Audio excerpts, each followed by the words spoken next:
Okay, good morning, everybody. We're going to get started. Welcome to this, the final meeting of the Built Heritage Subcommittee in this term of council, 2014 to 2018. We have a relatively short agenda today. We're going to start with declarations of interest, and just to note that both Member Smallwood and Councillor McKenney indicated that they were not able to attend today, and Councillor Wilkinson is on her way. So confirmation of minutes from October 4th, 2018, are those carried? Great. So we'll start with our first substantive item, which is the proposed designation of Kabul Cottage at 420 Kenwood Avenue under Part 4 of the Ontario Heritage Act, and we're going to ask staff to provide a short presentation. Thanks. Good morning, Chair and members of the Built Heritage Subcommittee. This application is for the designation of Kabul Cottage at 420 Kenwood Avenue under Part 4 of the Ontario Heritage Act. The property is located in Highland Park in Ottawa's West End. The property is situated at the southeast corner of Kenwood and Cole Avenues.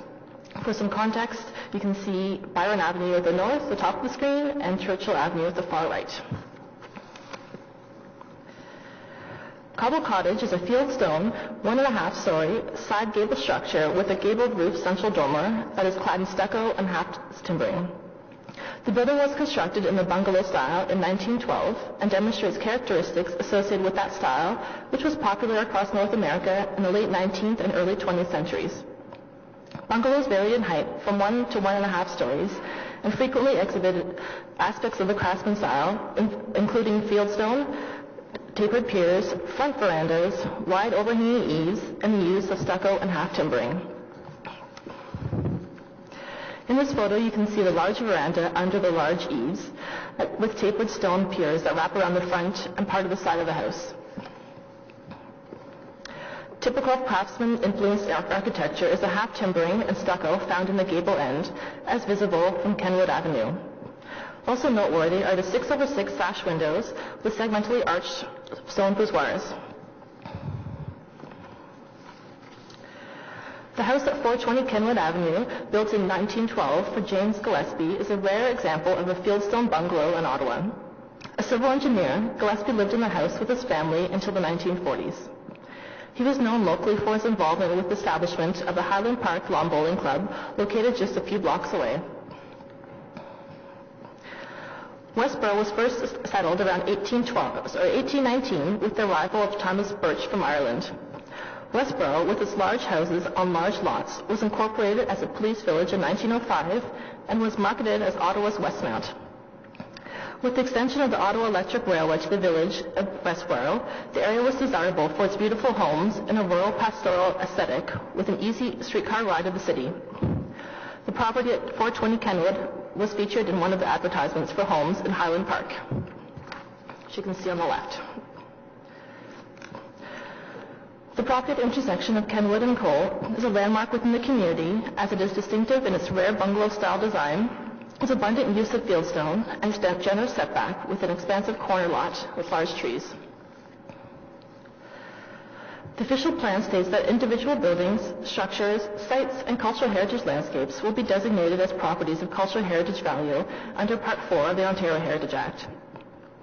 The provincial policy statement also states that heritage resources and significant cultural heritage landscapes shall be conserved. Section 29 of the Ontario Heritage Act gives municipalities the ability to designate properties of cultural heritage value under Part 4 of the Act. In order to do so, they must meet Ontario Regulation 0906, which states that a property must meet at least one of the 3 criteria listed. These criteria relate to the property's design or physical value, its associative or historical value, or the property's contextual value, such as its role as a landmark or its contribution to the character of the surrounding community. Kabul Cottage has cultural heritage value for its design as a rare Ottawa example of a craftsman-style house, and for its association with the early development of Ottawa's West End and the Highland Park neighborhood.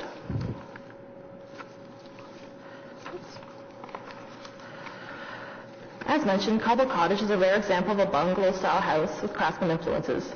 Some of the key exterior attributes include the fieldstone cladding, the side gabled roof featuring a dormer window, and the east and west facades, the 6/6 sash windows, the stucco and half timbering the gable ends, which is up here again, and the large veranda that wraps around the west and north facade. Kabul Cottage's contextual value lies in its association with the early development of Highland Park. The property is a landmark in the community because of its distinct architecture and its setting on a large corner lot distinguished by tall trees. As far as consultation goes, the Westboro Community Association initiated this designation and was notified of this report. The property owner is also aware of the designation. Heritage Ottawa was notified and is supportive. And finally, Councillor Leeper is also supportive of the designation. In conclusion, Kabul Cottage meets the criteria in Ontario Regulation 0906, and the Department recommends the issuance of a Notice of Intention to Designate under Part 4 of the Ontario Heritage Act, according to the Statement of Cultural Heritage Value attached as Document 5 in this report. Thank you. Okay, thank you very much for the presentation. As staff noted, there is correspondence that was circulated from Heritage Ottawa. We don't have any speakers registered on this item, so the floor is open if members have any questions or comments to staff on this proposed designation. Councillor Leeper, any comments? I do appreciate staff's support for this. This has been a request that has moved well from the Westboro Community Association and area residents. I think people are aware of the degree to which Westboro is very rapidly changing, and I think the preservation of this home, which is in good shape and is going to be there for years to come, is just again a nice touchstone to Westboro's history. So I hope that committee will support its designation. Great, thanks. Mr. Vester? Just a question, and it has to do with what prompted the proposed designation.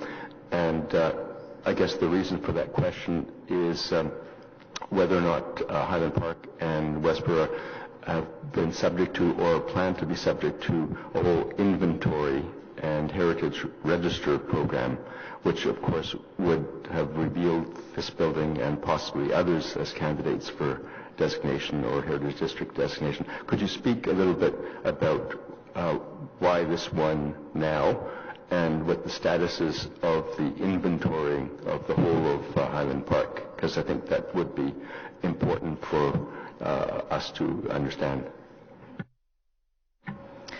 Mr. Chair, as Councillor Leeper indicated, the designation request did come from the Westboro Community Association, so they sprung on this request to us, I believe due to concern, as he mentioned, through rapid changes in the neighborhood, and the concern of what may happen with this property, as it is a great example of a bungalow style and it's rare. As far as the Heritage Inventory Project, they have surveyed this neighborhood. I'm not entirely sure where things lie for reporting goes. It will come up to committee at some point. I can just add into that. The entire city is almost done now from the inventory perspective. This neighborhood is definitely done. And our plan is to bring forward reports to Build Heritage, Planning Committee and Council Q2. Probably the end of Q2. Just to follow up, out of curiosity, from the survey that was done in Highland Park, are there other buildings that were identified, as was this one, as being potential candidates for designation, or is there any follow-up steps towards the idea of a heritage district? Could you just talk a little bit about that, about forecasting there? Well, the inventory itself, the register project is our big first push, and as you can imagine, we're going to have, thousands of new properties to be identified through that register project coming up. The project itself doesn't go forward and say, this house shall be designated, but we certainly look at clusters that are occurring through that registry process that might naturally lead to possible studies for HCDs in different areas of the city. We haven't done all that analysis yet. We're being focused more on the individuals at this point. Okay. If there are no other questions or comments, is the staff recommendation carried? Carried. Okay, great. Thank you. And thank you for the presentation, and thank you, Councillor Leeper, for joining us on that item. So we're going to go next to, our next item is actually formatted as an information previously distributed. And so we need to bring it on to the main agenda, which we're going to do so by motion. The Vice Chair is going to put forward a motion just to allow us to hear from staff on this issue at this meeting. Mr. Vice Chair? Yeah. Yes, I'm pleased to move that the Built Heritage Subcommittee approve the addition of this item for consideration by the committee at today's meeting. Is that carried? Great. Okay, so this is an item that relates to the Centertown Heritage Study, and staff would like to give us an update on that work. So over to you, please. Thank you, Mr. Chair. This presentation will be very brief. It's just to give you a little bit of information about a project that we're just getting going on, which is the Centertown Heritage Study. This project was initiated earlier this year in response to a work plan item that's been on the sort of books for several years.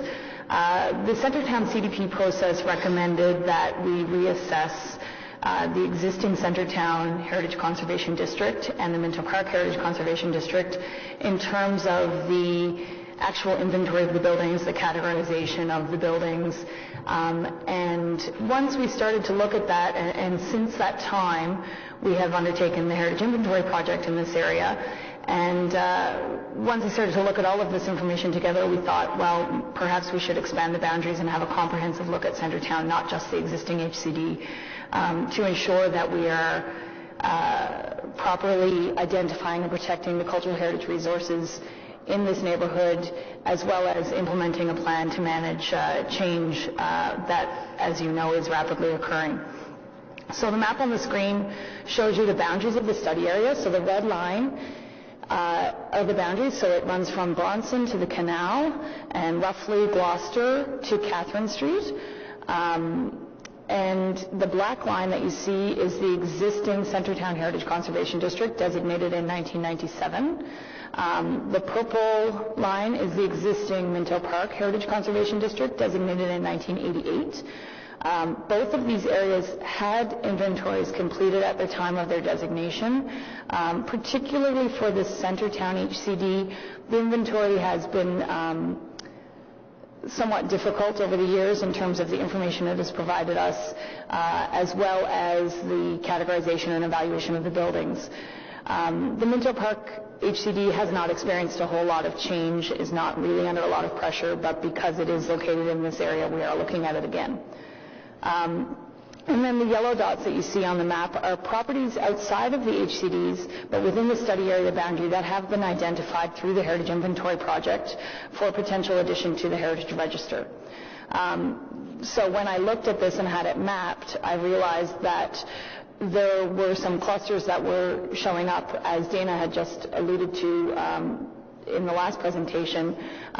This is part of the analysis that we will do as the Heritage Inventory Project clues up. So you can see in the Golden Triangle area, so east of Elgin Street, you see quite a big cluster of buildings that have been identified for the register. And then also the area to the west of the Centertown HCD around Dundonald Park, you see there's a high concentration of buildings in that area that have been identified for potential addition to the register. So that's just to give you the geography of the study. And just as I said, a little bit of background, initiated through direction from the CDP, the need for an updated HCD plan for Centertown. The existing HCD study and plan for Centertown is from 1997 and does not really contemplate the types of development that we're seeing in Centertown today. And there was a need to sort of bring both the HCD and other planning documents in line with one another so that we're all sort of talking the same language.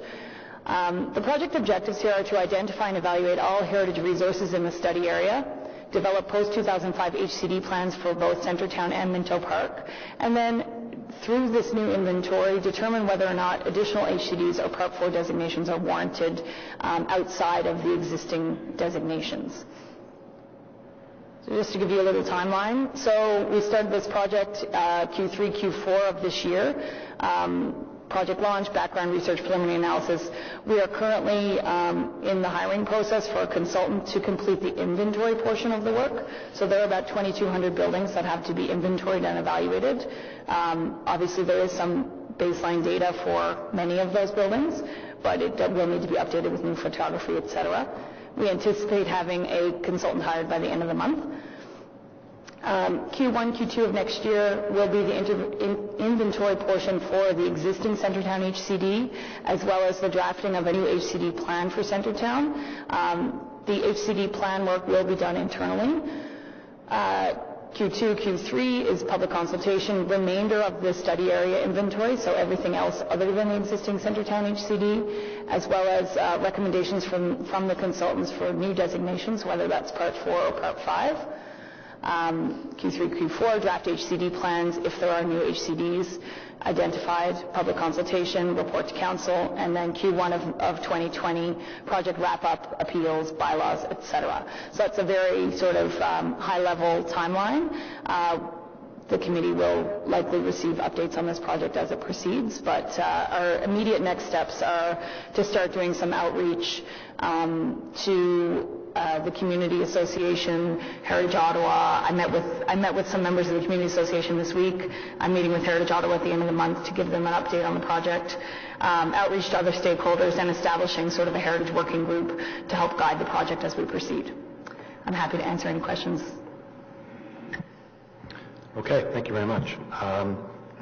Maybe I'll start. I have a question just looking at the timeline. Assuming that one possibility which this expanded study area opens up is that the boundaries of the Centertown Heritage Conservation District could be changed. We don't know yet. But if that's the case, then is there not a risk that drafting the HCD plan without knowing yet what's contained in the HCD is a little bit putting the cart before the horse? So if you're doing the draft HCD plan first and only then deciding in Q2, Q3 what the boundaries of that HCD are going to be, is there not a risk that the plan then is not addressing the boundaries of the HCD? That's a very good question, and we have sort of thought of that. At this point, we are working on the assumption that we will not be changing the boundaries of the existing HCDs based on legal advice we've received that amending boundaries can open us up to an appeal. We have been in discussions with legal at this point to determine whether or not we will continue with that assumption. So if that is the case, then we are drafting an HCD plan for an existing HCD without a change in boundaries. If that changes, then the timeline obviously would be amended to account for that. Okay, thank you. That being the case, then, if there is a recommendation that there ought to be a Part 5 consideration of other parts of the study area, what I think you're saying is if staff were to recommend that and if council were to go in that direction, that would have to be a different heritage conservation district? That's correct, with its own plan under the Act. It may be a very similar plan, but it would be its own plan. Okay. My second question is just in understanding the scope and the work of the consultant that you're planning to hire. I presume that the work that was done on the heritage inventory is a pretty good baseline, because we just hired a couple of staff who went around the whole city and took pictures. And so I'm just trying to understand, I presume that's a pretty good base, but there's additional work that needs to be done on top of that, or maybe you can just explain. I think the number one goal for this study area is a consistent level of information. Right now we have a survey from 88, a survey from 97, and then the recent Heritage Inventory Project. And those are for all different areas. So every building doesn't have all three of those. It only has one of them. So it's establishing a baseline there. The Heritage Inventory Project information level is not quite enough if we were to look at establishing or to determine whether or not we should establish an HCD. So there is further information and analysis required. So the scope of the work for the consultant is to establish a framework for survey forms for all 2,200 buildings, take all of the existing information and input that, and then determine a consistent level of information and ensure that all properties have that consistent level of information. And then in addition to that, establish an evaluation framework and identify buildings that are contributing or not contributing to the character of the study area. Okay, thank you. Any other questions? Seeing none, no action required on our part. Thank you for the update. Much appreciated. Good luck with that project. So we're going to move on then to other business, and we have two oral staff updates, both on Somerset House and on Magee House. And we, again, are just going to ask the Vice Chair to put forward a motion on those two items. Mr. Vice Chair.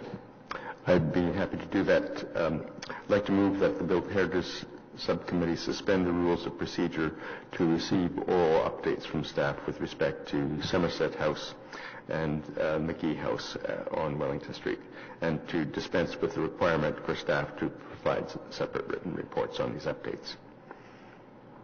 Okay, is that carried? It's carried. Wonderful. So maybe we'll start with Somerset House. Mr. Craig.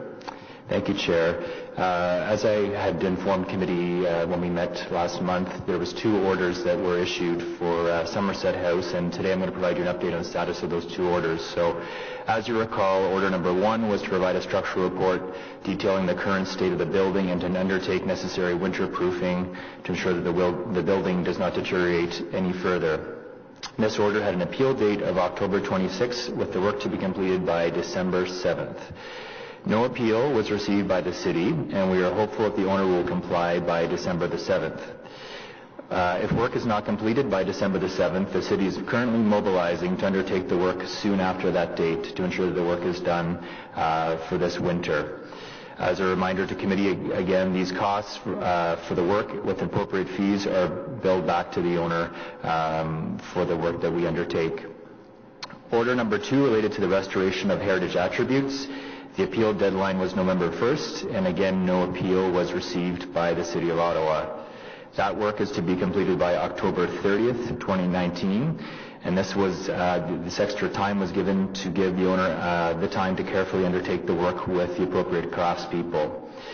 We're meeting with the owner and his agents on November 27th, and we will be discussing the status of both of these orders and hopefully determining with him that this work is being undertaken. And certainly, Chair, I can provide a further update to this committee when we meet again in the new year on the status of those discussions. Happy to answer any questions. Thank you. Any questions on that item? I see none, so thank you. That's encouraging in some ways that there was no appeal on the initial order, so we can start seeing some work on the winterproofing over the next few weeks. Okay, next item then is Magee House. So back over to you again. Thank you. Thank you, Mr. Chair. Just to give the committee a brief update on the status of Magee House, since it was approved by Council on October the 10th, the demolition, I should say. The applicant, the property owner, has written to the city to let us know that he no longer intends to demolish the building and that he wishes to shore the building and fix it.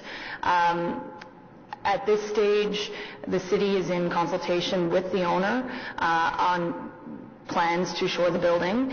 He has submitted plans. The city is currently negotiating with him about those plans and has had them peer-reviewed by our engineer.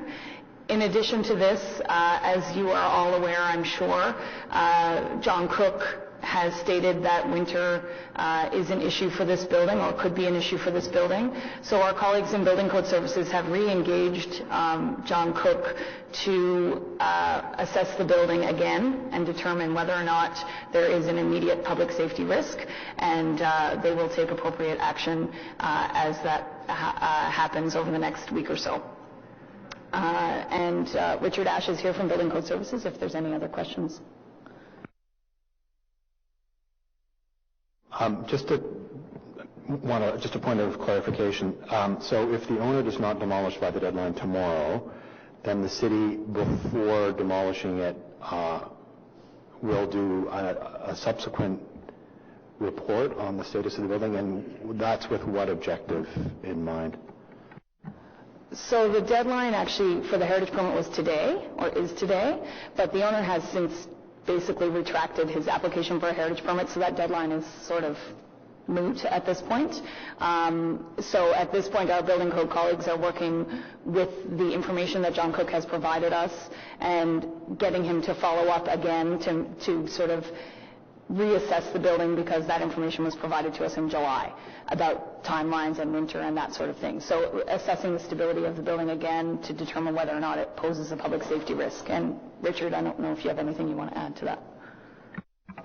No, just basically what Leslie had said is that we'll be guided by our professional expert, and we'll be taking appropriate action based on a lens of public safety. So once the recommendation comes in, we're in close contact with John Cook's office, and he'll be doing a review within the next 72 hours, 72 hours, and we should have a better plan moving forward based on his recommendations. So if the subsequent review determines that there is not a public safety risk, then what would be the steps? So John Cook goes back and says, no, I was wrong. There's enough stability in this building. It doesn't pose a public safety risk. What would be the steps that the city would take in that scenario? I think that based on what John Cook's initial review of the building was, it's not a matter of if, it's when. So, I mean, he's saying that winter is going to be detrimental to the structural stability of this building, and it's just a matter of when the city and when his recommendation would be that the building poses a risk to failure. So what your point is, it's an issue of timing as opposed to an issue of what the outcome will be. That's correct. Okay, thank you for that clarification. Any other questions? Councillor Lieber. Thanks, and I do appreciate the update from staff. I'm receiving a significant volume of email and texts and social media discussion around the building continuing to stand where it is. I've heard from merchants who have asserted, and I believe them, that they are seeing reduced walk-in traffic as a result of the sidewalk being closed. We know that having the sidewalk closed means that people are jaywalking and crossing the street inappropriately. Merchants are worried about the Christmas season coming up and lost business. Every 24-hour period at this point matters. It is important to the residents of Hintonburg and the merchants of Wellington West that the building come down as quickly as possible. I am wondering, we had that opinion from John Cook from the summer that says the building is not going to be able to withstand the winter. Can we not rely on that to move forward? So thank you. At this time, like Leslie had said, the report was written back in July, and it was left obviously open in the sense that they made the statement that the onset of winter would be the issue, and that it takes another review, more in-depth review at this time of the building, which is going to happen in the next couple of days. And we'll know more at that time, but we can't go on there was no definitive answer from Mr. Cook at that time, other than the fact that the building was structurally needing repair and that winter was going to adversely affect it, and so that it's now the appropriate time to reassess that and see if we get further guidance. Okay, and I do share your confidence. I hope that reassessment is going to demonstrate that the building can't take a snow load, and that the freeze-thaw, the continued water going into the walls and expanding, contracting is not good news for that building. And the last thing we want, obviously, is an uncontrolled collapse at that site. But we also want the sidewalk open, and we want to restore pedestrian connectivity through there. Just to make sure that everyone is clear on what the process is here, this is not a decision that City Council is going to make when we talk about the city. I think it is the Chief Building Officer who is going to make that determination. And can you clarify under what statutory powers that decision will be made? Mr. Chair, it's Stuart Huxley from Legal Services. In response to the question, the member is correct. This matter is being addressed under the Building Code Act and the delegated duties and powers to the Chief Building Official. And so the Chief Building Official is monitoring the situation closely and will be using the powers and duties in order to protect public safety under that piece of legislation. And the Chief Building Officer's power is to order a demolition is limited to a public safety emergency, if I understand correctly? That's correct. Under the Act, there are provisions to deal with public safety as provided for under the various provisions to protect the safety of, obviously, individuals and to protect the safety of adjacent properties, etc. Okay. Thank you very much. Again, please do make sure that we're pursuing those engineering avenues and legal avenues on a minute-by-minute basis, because it is becoming a significant detriment to our community. Okay, thank you. Question from Councillor Moffat. Just curious, what's the best case scenario for when this building comes down? Sorry, I didn't quite hear. What's the best case scenario for when this building comes down? I'm just curious how much benefit of the doubt the owner gets. He deserves none, but just curious. Well, I mean, like I said, concurrently we're also in discussion with the owner. The owner's put forward with his professional consultants a report to stabilize the building, and our engineer has reviewed that. And there are some issues there where we're back and forth with him, and he has a right to. It is private property. It's his building, and he has the right to take that avenue. But at some point in time, like I say, these all kind of converge. All these issues converge, and the chief building official has to make the call through through our consultant that it's the right time that the building has to come down if there's been no viable plan to remediate it. So when's the earliest you would expect that decision to be made? It's hard to say until we have the report from Mr. Cook. That's going to come in the next few days, so I'd have more to say on exactly, and it's not going to happen within the next few days, but it could happen depending on what comes out of that report. It could happen shortly. So will the owner have a chance to refute that report? The owner can appeal an order. We would write an order if, based on Mr. Cook's report, if the recommendation was that the building needed to be further demolished, we would issue an emergency order to that effect through the Building Code Act, and the owner would then have the ability to appeal that to the court. And but we would act concurrently regardless. It's whether the judge would stay something. Councillor Reaper. Just to follow up on Councillor Moffat's line of questioning, I appreciate the difficulty in trying to put a date on this, but I do appreciate hearing that this could happen soon, and that's my understanding as well. Do we have a demolition crew that is ready to move in when we have that order issued? Are we looking at any time delay in trying to get the work contracted? We don't have somebody lined up at this present time. Mr. Cook has a company that we used the first time around that would be engaged should that decision be made. So how long could it take, if an order is issued, to get a contractor on site?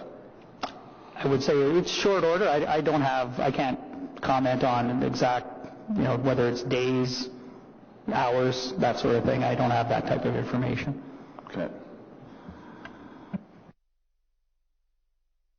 Okay, any other questions on this issue? Okay, seeing none, thank you for the update. And that concludes the agenda in terms of items on this list. So since it is indeed our last meeting in this term of council, before we adjourn, I wanted on behalf of the committee to thank Eric, our diligent clerk, and the whole team from the clerk's office, Christine, Melody, Lucy. Thank you for all of your help over the last 4 years. Much appreciated. And to Court and Dana and your team, all the members of the Heritage staff, thank you for all of the hard work that you've done over the 4 years. And thank you to members. I think it's been an important 4 years, the first time that this committee has been in operation for the full term. We had 2 years before. And we're going to adjourn the meeting now, but for those who are interested, we're going to follow the formal meeting with an informal discussion, because I thought it was useful to hear views on how the work of this committee can improve and what kind of recommendations or thoughts or ideas we would have to the next committee that will be struck probably in January 2019 in terms of how they ought to conduct their business. So I think it would be helpful to reflect a little bit on that. So we'll do that in a matter of seconds, but we will now formally adjourn this portion of the meeting. So we are adjourned. Everyone is welcome to leave or stay as you wish. This is a public, informal reflection opportunity. And members will see that I circulated a draft agenda last Friday just to try and structure the discussion a little bit. And again, I really see this as being the tail end of what started in early 2015 when we had a half-day retreat to reflect a little bit on the mandate and governance report and some of the ideas that had come out of that process. So if you want to turn to the draft agenda that I circulated, and by no means is that set in stone, but I thought it was an opportunity to frame a little bit of the discussion. And I should say for those who are in the audience and would like to participate in the discussion, what I thought I would do is